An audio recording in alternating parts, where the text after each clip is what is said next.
नमस्कार दोस्तों, स्वागत है आपका मेरे चैनल कॉमिक्स लाइफ में। शुरू करते हैं मनोज कॉमिक्स की एक और मज़ेदार कॉमिक्स, निखट्टू दामाद पार्ट 2। जब वह काफ़ी देर पश्चात सोकर उठा तो सांझ घिराई थी। उसकी सास उसके पास आई और बोली, बेटा तुम्हारे लिए भोजन में क्या क्या बनाया जाए। अपनी सास की बात सुनकर वह जल्दी से बोला, नहीं नहीं, मेरे लिए कुछ नहीं बनाना, मेरे पेट में दर्द हो रहा है, इसलिए मैं कुछ नहीं खाऊंगा। ओह, यह तो बुरी बात हुई, कहकर प्रेम वंश की सास परेशान सी वहां से चली गई। गणपति की बताई हुई बात मानकर प्रेम वंश ने भोजन नहीं किया। हालांकि भूख की वजह से उसके पेट में चूहे दौड़ रहे थे। रात को जब वह सोने के लिए चारपाई पर लेटा, गणपति की बातों में आकर मैंने खाना खाने को मना तो कर दिया, पर अब क्या करूं, भूख के मारे बुरा हाल हो रहा है। उसने सोने की बहुत कोशिश की, लेकिन उसे भूखे पेट नींद आती तो आती कैसे। आखिरकार जब उससे भूख सहन नहीं हो पाई तो वह उठ बैठा। अब तो सब लोग सो गए होंगे, मुझे रसोई घर में चलकर देखना चाहिए, शायद कुछ खाने को मिल ही जाए, वरना मेरा तो भूख के मारे दम ही निकल जाएगा। अगले ही पल वह उठा और चुपके से रसोई घर में घुसकर अलमारी में खाने का सामान ढूंढने लगा। अरे, यहाँ तो मोतीचूर के लड्डू थाली में भरे रखे हैं, थोड़े से लड्डू जेब में भर लूं, अपने कमरे में जाकर आराम से खाऊंगा। उसने मोतीचूर के लड्डू उठा उठा कर जेब में भरने शुरू कर दिए। तभी न जाने कहां से एक बिल्ली वहां आ गई और उसने दूध का भिगोना गिरा दिया। भिगोने के गिरने से सारे घर में तेज आवाज गूंज गई। अरे, इस कमबख्त को भी अभी आकर मरना था, मुझे जल्दी ही यहाँ से 9-2-11 हो जाना चाहिए, वरना मेरी सारी पोल खुल जाएगी। यह सोचकर प्रेम वंश ने हाथ में लिए लड्डू अपने मुंह में ठूस दिए और अपने कमरे की ओर भाग चला। उधर भिगोना गिरने का स्वर सुनकर सोई हुई रामेश्वरी और उसकी माँ चौंक कर उठ बैठी और चिल्लाने लगी, कौन है कमरे में। फिर कुछ सोचकर रामेश्वरी की माँ ने झटपट लालटेन जलाई और वे दोनों प्रेम वंश के कमरे की ओर दौड़ पड़ी। इधर रसोई घर से आकर प्रेम वंश अपनी चारपाई पर चादर ओढ़कर लेट गया था। क्योंकि उसके दोनों गालों में 6 लड्डू ठूसे हुए थे, इसलिए उसका मुंह फूल कर कुप्पा हो रहा था। जब रामेश्वरी और उसकी माँ उसके पास पहुंची, अरे, यह तुम्हारी कैसी हालत हो रही है जी। अरे, जवाई बाबू को यह क्या हो गया, इनका तो सारा मुंह सूज गया है। उन दोनों को देखकर प्रेम वंश ने कुछ कहने की कोशिश की, पर मुंह में लड्डू फंसे होने की वजह से उससे बोला नहीं गया। हाय हाय, इनसे तो बोला भी नहीं जा रहा, पता नहीं इन्हें क्या हो गया है। तभी रामेश्वरी की माँ बोली, बेटी मुझे तो लगता है जवाई बाबू पर ब्रह्मानंद पांडे के प्रेत का साया पड़ गया है। जब किसी पर ब्रह्मानंद पांडे का प्रेत आता है तो उसकी दशा ऐसी ही हो जाती है। हाय माँ, यह क्या हो गया, कुछ करो, वरना। बेटी तू ऐसा कर, एक जलता हुआ कंडा लाकर जमाई बाबू की चारपाई के नीचे रख दे, ऐसा करने से प्रेत भाग जाता है। मैं अभी जाकर कंडा लाती हूँ माँ। और रामेश्वरी रसोई घर में से कंडा लेने चली गई।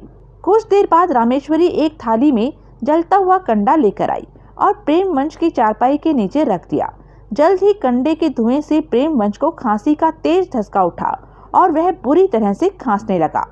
लेकिन खांसते खांसते ही प्रेम वंश मुंह में फंसे लड्डुओं को एक एक कर सटकने लगा और इस तरह वह सारे लड्डू सटक गया।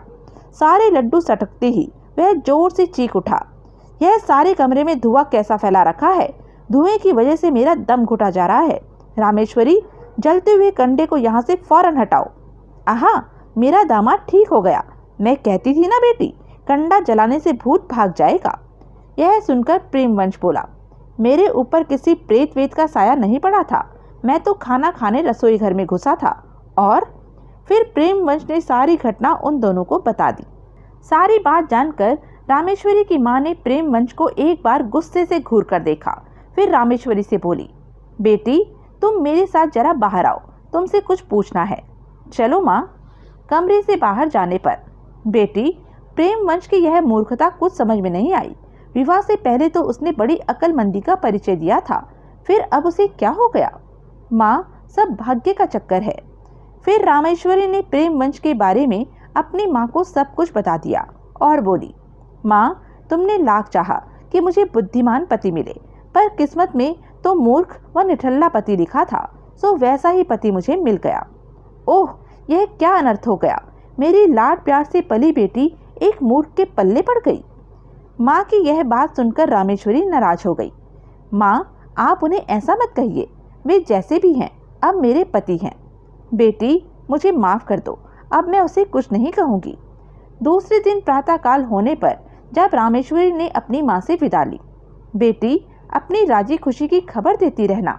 माँ, अब तो मेरी चिंता न कर, मैं अपनी ससुराल में खूब खुश हूँ। रामेश्वरी अपनी माँ से विदा लेकर अपने पति के साथ वापस हरिपुर चली गई। घर पहुँचने पर रामेश्वरी ने प्रेमवंश से कहा, स्वामी, आपसे एक बात कहनी है, अगर आप आज्ञा दे तो कहूँ? हाँ हाँ रामेश्वरी, जरूर कहो। तब रामेश्वरी ने कुछ देर सोचा, फिर बोली, सभी लोग आपको निखट्टू और बुद्धू कहते हैं, मुझे यह सुनकर कुछ अच्छा नहीं लगता। हाँ रामेश्वरी, इस बात को मैं भी महसूस करता हूँ, पर तुम ही बताओ मैं क्या करूँ। स्वामी, आप ठाकुर हो, ठाकुर को खूब परिश्रम करना चाहिए और अपनी मेहनत की कमाई का ही खाना चाहिए। ओ रामेश्वरी, यही बात पिताजी की 13वीं पर पंडित हरसुख ने भी मुझसे कही थी और तुम भी आज इसी बात को कह रही हो। ठीक है, मैं आज से ही अपने खेतों में खूब परिश्रम करूंगा और खूब धन कमाऊंगा। उसकी बात सुनकर रामेश्वरी प्रसन्न उठी। स्वामी, मैं भी आपके साथ खेतों में चलूंगी और जुताई बुआई में आपका हाथ बटाऊंगी। तो चलो, अब हम देर न करके आज ही से अपने काम में जुट जाते हैं। और दोनों बैल और हल लेकर अपने खेत की ओर चल दिए। खेतों में पहुंचकर प्रेमवंश ने हल से खेत जोतना शुरू कर दिया। रामेश्वरी उसके साथ साथ खेत में से पत्थर चुनने लगी। खेत जोतते हुए प्रेमवंश का हल एकाएक किसी चीज से टकराकर रुक गया। अरे, यह हल क्यों रुक गया? शायद खेत में कोई बड़ा पत्थर दबा हुआ है जिससे टकराकर हल रुक गया है। स्वामी, आप हाथ से इस जगह को खोदकर देखिए तो। प्रेमवंश ने उस जगह को खोदना शुरू कर दिया। थोड़ा सा ही खोदने पर वहां एक पत्थर की मूर्ति दिखाई दी। अरे, यह तो हंस पर बैठी हुई विद्या की देवी सरस्वती माँ की मूर्ति है। सरस्वती माँ की मूर्ति और हमारे खेत में? तभी एक आश्चर्य हुआ। सरस्वती की मूर्ति साक्षात सरस्वती माँ के रूप में परिवर्तित हो गई और प्रेमवंश से बोली, बेटा प्रेमवंश, मैं तुमसे बहुत खुश हूँ। तुमने पृथ्वी में दबी हुई मेरी मूर्ति को बाहर निकाला है। मांगो, क्या मांगते हो? सरस्वती माँ की यह बात सुनकर प्रेमवंश कुछ सोचकर बोला, माँ, सब लोग मुझे मूर्ख व निखट्टू समझते हैं। आप मुझे कोई ऐसा वर दे ताकि मैं बुद्धिमान हो जाऊं और खूब कार्य करूं। एवं अस्तु, जाओ, ऐसा ही होगा। इतना कहकर सरस्वती माँ पुनः मूर्ति में बदल गई और रामेश्वरी व प्रेमवंश चकित से खड़े रह गए। उन दोनों ने मूर्ति वहां से उठाई और खेत के किनारे पर रख दी। शाम तक उन दोनों ने खेत की जुताई पूरी कर दी। उसके पश्चात वह सरस्वती की मूर्ति लेकर घर की तरफ चल दिए। मैं सरस्वती की मूर्ति को अपने पूजा गृह में स्थापित करूंगी। रामेश्वरी, अब मैं बुद्धू नहीं रहा। सरस्वती माँ ने मुझे आशीर्वाद दिया है। सचमुच प्रेमवंश अब दिन रात खेतों में मेहनत करने लगा।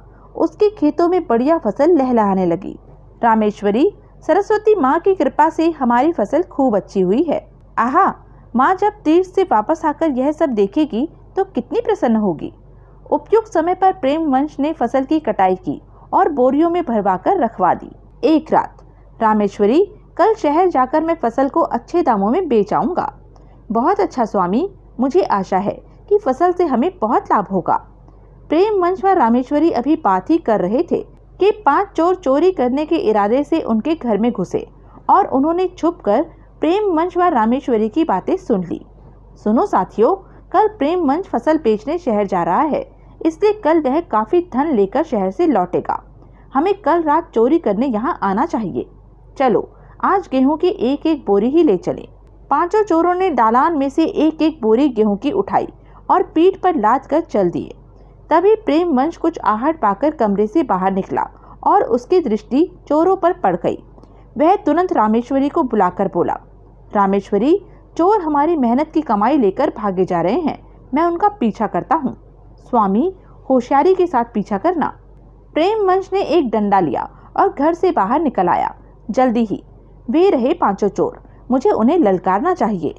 वह कुछ दूर उन 5 के पीछे चला, फिर दूर से ही चिल्लाया, मेरे प्यारे भाइयों, कहाँ तक उन्हें ढोकर ले जाओगे? काफी थक गए होंगे, अब तुम लोग रुक जाओ। इतना सुनना था कि चोरों के होश उड़ गए। उन्होंने गेहूं की बोरियां वहीं पटकी और भाग खड़े हुए। अरे बाप रे, भागो। प्रेमवंश अपनी बैलगाड़ी ले आया और गेहूं की बोरियां उसमें रखकर घर वापस चला आया। दूसरे दिन प्रेमवंश शहर जाकर सारा गेहूं बेच आया, जिससे उसे काफी मुनाफा हुआ। रामेश्वरी, अब मुझे कोई निखट्टू नहीं कह सकता। सच स्वामी, सचमुच अब आप मेहनती भी हो गए हैं और बुद्धिमान भी। उधर पांचों चोर रात को फिर चोरी करने के उद्देश्य से प्रेमवंश के घर में घुसे और छिपकर प्रेमवंश और रामेश्वरी की बात सुनने लगे। लेकिन प्रेमवंश को न जाने कैसे चोरों की उपस्थिति का आभास हो गया, अतः वह अपनी पत्नी से बोला, रामेश्वरी, मैंने तेरे सारे गहने और रुपए खेत वाले कुएं में डाल दिए हैं ताकि कोई चोर उन्हें चुरा ना सके। पांचों चोर प्रेमवंश की बात सुनकर खुशी से नाच उठे। इस मूर्ख को क्या पता कि हम यहाँ छिपकर इसकी बात सुन रहे हैं। चलो साथियों, प्रेमवंश के खेतों में चलें। आज तो बहुत सारा माल हमारे हाथ लगेगा। कल तो इसने हमारा पीछा करके गेहूं की बोरियां छीन ली थी। अब देखते हैं खेतों वाले कुएं में पड़े इसके धन को कौन बचाता है।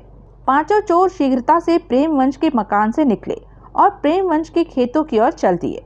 उधर रामेश्वरी पति से कह रही थी, स्वामी, आप कह रहे हैं कि आपने मेरे गहने व रुपए खेत वाले कुएं में डाल दिए हैं। आपकी यह बात मेरी समझ में नहीं आई कि आपने ऐसा क्यों किया। रामेश्वरी, जब मैं तुम्हें यह बात बता रहा था तो कल वाले पांचों चोर छुपकर हमारी बातें सुन रहे थे। मेरी बात सुनकर अब वे खेत वाले कुएं की ओर गए हैं। धन के लालच में ये पांचों चोर कुएं का सारा पानी निकालकर खेत में डाल देंगे। इस प्रकार हमारे खेतों की सिंचाई भी हो जाएगी और हमारा धन भी बच जाएगा। ओह, तो यह बात है। बेचारे चोर। प्रेमवंश की बात सुनकर रामेश्वरी समझ गई कि सरस्वती माँ की कृपा से प्रेमवंश अब बुद्धिमान हो गया है। उधर पांचों चोर प्रेमवंश के खेत में कुएं के पास पहुंचकर बाल्टियों से कुएं का पानी निकालने लगे।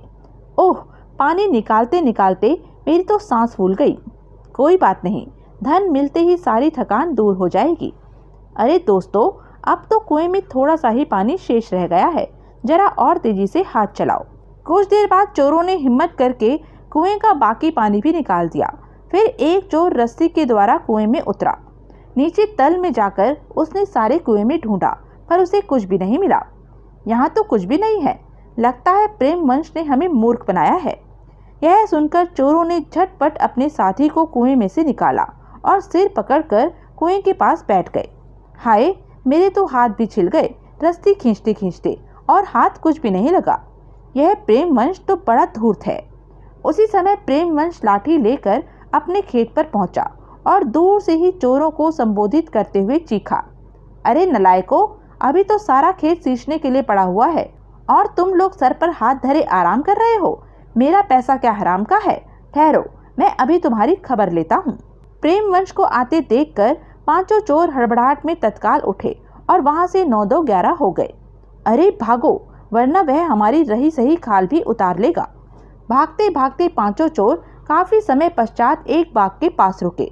यह प्रेमवंश तो हमें बार बार मात दिए जा रहा है। क्या करना चाहिए? अब चाहे कुछ भी हो, उसे एक बार जरूर मजा चखाना चाहिए। इधर प्रेमवंश ने घर पहुंचकर रामेश्वरी को जब सारी बात बताई तो वह हंसते हंसते लोटपोट हो गई। सुनो रामेश्वरी, चोर अब हमसे चिढ़ चुके होंगे, अतः वे कोई चाल चलेंगे। हमें होशियार रहना चाहिए। आप ठीक कहते हैं स्वामी, अब हमें सावधान ही रहना पड़ेगा। और सचमुच अगली रात को चोर आकर आंगन में लगी कद्दू की बेल के पीछे छिप गए, पर दरवाजे के पीछे छिपा प्रेमवंश उन पांचों को देख रहा था। अगले पल वह बेल के पास ही चारपाई बिछाकर बैठ गया और बार बार बेल के पीछे छिपे चोरों पर थूकने लगा। वह मूर्ख बार बार हम पर क्यों थूक रहा है? चुप रहो, हम अगर बोले तो वह हमें पकड़ लेगा। बेचारे चोर लाचार थे, क्या करते, चुपचाप बैठे रहे। तभी रामेश्वरी वहां आ पहुंची। प्रेमवंश ने उसकी साड़ी पर भी पिच से थूक दिया। यह देखकर रामेश्वरी हैरान रह गई। प्रेमवंश की यह बेतुकी हरकत उसकी समझ में नहीं आई। यह क्या स्वामी, आपने थूक कर मेरी साड़ी खराब कर दी। तब प्रेमवंश ने चेहरे पर आश्चर्य के भाव लाकर कहा, तुम कैसी पत्नी हो जी, एक ही बार तुम पर थूका तो तुम उबलने लगी, पर इन बेचारे चोरों को तो देखो, कितनी बार मैंने इन पर थूका पर चूं तक नहीं की इन्होंने। कितने भोले भाले हैं ये, और एक तुम हो कि। यह सुनकर चोर पानी पानी हो गए और फौरन प्रेमवंश के घर से भाग निकले। उफ, वह आदमी है या भूत, पता नहीं उसे कैसे हर बार हमारे आने का पता चल जाता है। आज तो उसने हमारे ऊपर बार बार थूक कर हमारी दुर्गति ही कर दी। इधर प्रेमवंश व रामेश्वरी अपनी सफलता पर खुश थे। आज फिर हमने उन चोरों को मात दे दी। स्वामी, आप इन्हें पकड़वा क्यों नहीं देते? रोज रोज का यह खेल अच्छा नहीं है। ठीक है, कल जब वे यहाँ आएंगे तो मैं उन्हें पकड़ लूंगा। अगली रात को पांचों चोर फिर प्रेमवंश के मकान में आ धमके। उस समय प्रेमवंश रामेश्वरी के पास बैठा बातें कर रहा था। चोरों की आहट पाकर वे दोनों समझ गए कि चोर फिर घर में आ गए हैं। रामेश्वरी, जब हमारा पहला लड़का होगा तो तुम उसका क्या नाम रखोगी? मैं उसका नाम गोविंदा रखूंगी स्वामी। जब दूसरा पुत्र होगा तो पता है रामेश्वरी, मैं उसका नाम क्या रखूंगा? आप तो उन बेचारे चोरों के पीछे पड़े हुए हैं, इसलिए दूसरे लड़के का नाम चोर रख लेना। प्रेमवंश यह सुनकर ठहाका मारकर हंस पड़ा और बोला, ठीक है, मैं अपने एक बेटे का नाम गोविंदा और दूसरे बेटे का नाम चोर रखूंगा, लेकिन जब वे कहीं बाहर चले जाएंगे और घर में चोर घुस आएंगे तब तुम दौड़कर उन दोनों को बुला लाना। यह सुनकर प्रेमवंश ने गुस्से से रामेश्वरी की ओर देखा और कहा, नहीं, मैं तो यहीं से इस तरह चिल्लाकर उन दोनों को बुलाऊंगा, गोविंदा रे, चोर रे, जल्दी आ रे। अब दरवाजे के पास छिपे पांचों चोर चौंके। आई, यह तो शायद चीख चीख कर आस पड़ोस को इकट्ठा कर रहा है। प्रेमवंश के घर के बाहर में ही गोविंदा नाम का किसान रहता था। प्रेमवंश की तेज आवाज सुनकर वह लाठी लेकर प्रेमवंश के घर की ओर लपका और अंदर जाकर प्रेमवंश की सहायता से पांचों चोरों को पकड़ लिया। यह देखकर चोरों का सरदार प्रेमवंश से बोला, हमने तो सुना था कि तुम मूर्ख आदमी हो, पर तुमने तो बार बार हमें मात दी और अंत में हमें पकड़ भी लिया। सचमुच प्रेमवंश, यह तो तुमने बड़ी बुद्धिमानी का काम किया है। गोविंदा चाचा, मुझे स्वयं सरस्वती देवी ने प्रकट होकर बुद्धिमान होने का आशीर्वाद दिया था। तब से फिर प्रेमवंश ने गोविंदा को सारी बात बता दी। प्रेमवंश की बात सुनकर गोविंदा बोला, बेटा प्रेमवंश, तुम्हारी बात सुनकर मुझे बड़ी प्रसन्नता हुई। तुमने इन चोरों को पकड़कर बहुत अच्छा काम किया है। उसके बाद गोविंदा अपने घर गया और प्रेमवंश ने पांचों चोरों को एक कमरे में बंद कर दिया। सुबह कोतवाल साहब को बुलाकर इन चोरों को उनके सुपुर्द कर दूंगा। चलो, इन चोरों से तो पीछा छूटा। सुबह होने पर कोतवाल को बुलाकर चोरों को उनके सुपुर्द कर दिया गया। प्रेमवंश, हमें तुम पर गर्व है। तुमने एक साथ 5 चोरों को पकड़वा कर पूरे गांव का भला किया है। यह तो मेरा फर्ज था कोतवाल साहब। अरे, यह तो बुद्धू प्रेमवंश से चालाक प्रेमवंश बन गया है। समझ में नहीं आता कि ऐसा देवीय चमत्कार हुआ कैसे। सचमुच यह आश्चर्य की बात है। लेकिन धीरे धीरे सबको यह मालूम हो गया कि स्वयं सरस्वती माँ ने उसे बुद्धिमान होने का आशीर्वाद दिया था। इस घटना के बाद कई महीने बीत गए। एक दिन जब ठाकुरानी कल्याणी देवी अपनी 1 वर्ष की तीर्थ यात्रा पूरी करके अपने घर आई। प्रणाम स्वीकार कीजिए माता जी। माँ, आप सकुशल लौट आई, यह देखकर हमें असीम प्रसन्नता हो रही है। आपकी यात्रा कैसी रही? बेटी, तीर्थ यात्रा तो बड़ी अच्छी रही। तुम बताओ, तुम दोनों का 1 वर्ष कैसा बीता? माँ की यह बात सुनकर प्रेमवंश तपाक से बोला, माँ, इस 1 वर्ष में तुम्हारा बुद्धू व निखट्टू बेटा बुद्धिमान व परिश्रमी बन गया है। अरे नहीं, क्यों बहू, क्या यह सच कह रहा है? हाँ माँ, सरस्वती माँ के आशीर्वाद से ये बिल्कुल बदल गए हैं। और रामेश्वरी ने पूरे 1 वर्ष का लेखा जोखा माँ को बता दिया। साथ ही सरस्वती माँ की प्रतिमा मिलने की बात भी माँ को बताई। सारी बात सुनकर माँ ने प्रेमवंश को गले लगा लिया। 1 वर्ष में तूने मेहनत करके खेतों में अच्छी पैदावार की और बुद्धिमानी का सबूत देते हुए चोरों को पकड़वाया। यह जानकर मैं आज बहुत प्रसन्न हूँ बेटे। आज तेरे पिता की आत्मा को शांति मिल गई होगी। माँ, मेरी प्यारी माँ, यह सब तुम्हारी आशीर्वाद का ही फल है। दूसरे दिन ठाकुरानी प्रेमवंश से बोली, बेटा, यात्रा की समाप्ति पर मैं सत्यनारायण की कथा करवाना चाहती हूँ। तू जाकर पंडित हरसुख से कथा करने के लिए कह आ और खाने का भी न्योता दे आ। ठीक है माँ, अभी कह आता हूँ। और प्रेमवंश जाकर पंडित हरसुख को न्योते के लिए कह आया। पंडित हरसुख ने उनके घर आकर सत्यनारायण की कथा कही। कथा की समाप्ति पर, पंडित जी आइए, अब भोजन ग्रहण कीजिए। चलो बेटा। दूसरे कमरे में पंडित हरसुख के लिए भोजन का प्रबंध किया गया था। जैसे ही पंडित हरसुख पूरी का ग्रास तोड़कर मुंह में देने लगे, तो प्रेमवंश बोला, पंडित जी, आज से 1 वर्ष पहले पिताजी की 13वीं पर आपको बासी भोजन खाने को मिला था, पर आज जो भोजन आप कर रहे हैं वह बिल्कुल ताज़ा है, अर्थात मेरी मेहनत की कमाई द्वारा बनाया गया है। प्रेमवंश की यह बात सुनकर पंडित हरसुख चौंक पड़े। बेटा प्रेमवंश, मेरी कही हुई बात तुम्हें अभी तक याद है? हाँ पंडित जी, आपकी उसी बात ने तो मुझे आगे बढ़ने के लिए प्रेरित किया। मैं आपका आभारी हूँ। यह सुनकर पंडित हरसुख जी गदगद हो गए। वे ठाकुरानी कल्याणी देवी से बोले, ठाकुरानी, अब तुम्हारा पुत्र वास्तव में बुद्धिमान व परिश्रमी हो गया। मुझे प्रेमवंश की बातें सुनकर बड़ी प्रसन्नता हुई।